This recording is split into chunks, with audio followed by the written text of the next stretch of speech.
In Chapter 10, we're going to talk about presentation aids. We're going to talk about why you would use them, how to keep them appropriate and relevant, how they engage your audience, how they explain difficult processes, and how you want to practice with them ahead of time, and maybe have a backup plan.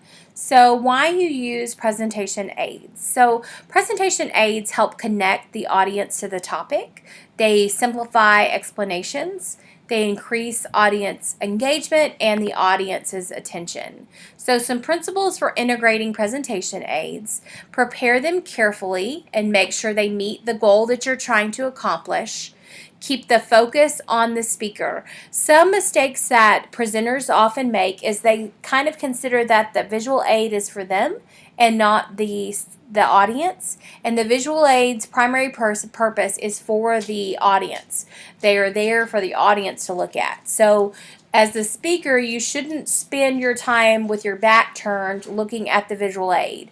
The visual aid is there for the audience. The only time you need to turn and look at the visual aid is if you are looking at it to explain it to the audience. Other than that, the visual aid is there for the audience. It's not there for you to read off of. It's there for the audience. So the visual aid should invite interaction with the audience. So it's something for you to kind of look at. It's something for you to explain to the audience as you look at it. But it shouldn't be something that forms a barrier between you and the audience. When it's not used properly, it causes the speaker to turn their back to the audience, read from the visual aid, the PowerPoint, the screen, and then it divides the speaker and the audience. The visual aids should always be very clear. They should be very uncluttered. They should be topical, and they should be very simple. They should ensure that the content is appropriate, that it connects the audience to the topic. Less is always more with a visual aid, and you should always cite your sources. So when you're using pictures and photos, make sure it's the proper size for the screen that you're using for your slide. Make sure to crop the photo and make sure it's in focus and it's not blurry. So if you have a chart or graph, simplify it, add color, and pick the colors appropriately. Make sure the line graph shows trends, the bar graph shows comparisons, pie charts are used to show context. So here's some examples of some charts and graphs that you might use. So make sure when you put one of these on a visual aid that it's large enough so that the audience can see it, and then you would then need to explain what the graph is doing. Sometimes speakers just show graphs and then they don't ever address them. So it's always important, if you're going to take the time to put a graph like this up for the audience to see it, then you need to show the audience what it means. Why was that there? Why is it important? Explain it to the audience. Why is this information impactful for the topic that you're talking about? Maps and diagrams. Excuse me, make them clear and readable. Use them sparingly, summarize them and highlight them, and define the central concept as to why they're there. So if you have a map or you have a diagram, make sure it's highlighted. There's arrows showing exactly why, the main part that the audience needs to focus on. Moving images and audio, make sure they're clear, uncluttered, topical, and simple. So if you have something like that, make it just as clear and easy as it can be so that the audience can see what it is. And again, if you have something like this, show your audience why it's here. Reference it. Explain it as you're going through your presentation.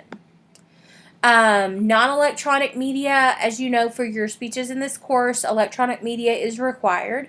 But if you also want to incorporate non-electronic media and you have a handout, the handout must align with the message. You always distribute them in advance of beginning your speech. Distribute at the end if it's additional information.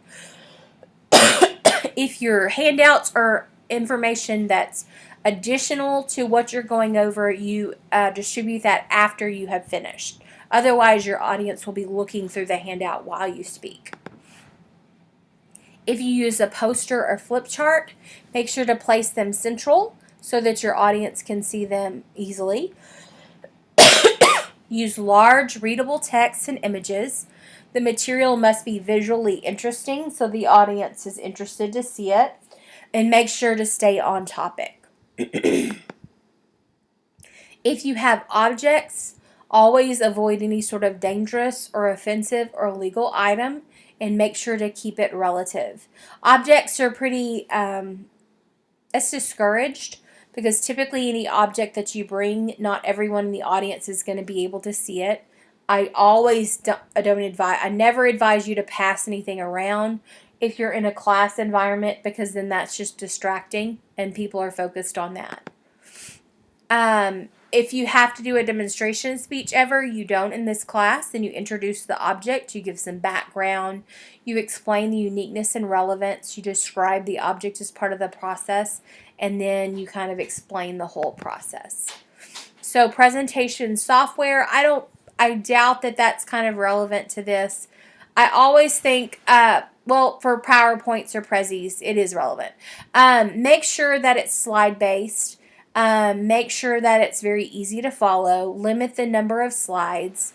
I always recommend that you rehearse ahead of time, that you think about how you're going to incorporate it to the audience, that you maintain eye contact and don't look at the slides the whole time.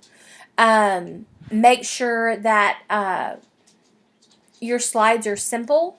Don't have too much color on your slides. Use very simple professional colors. Don't put too much action on your slides. Make sure your backgrounds and everything like that are very easy to read. When preparing the digital media, plan appropriate for the room. Check equipment availability up ahead of time and compatibility. Practice with the equipment and always have a backup plan.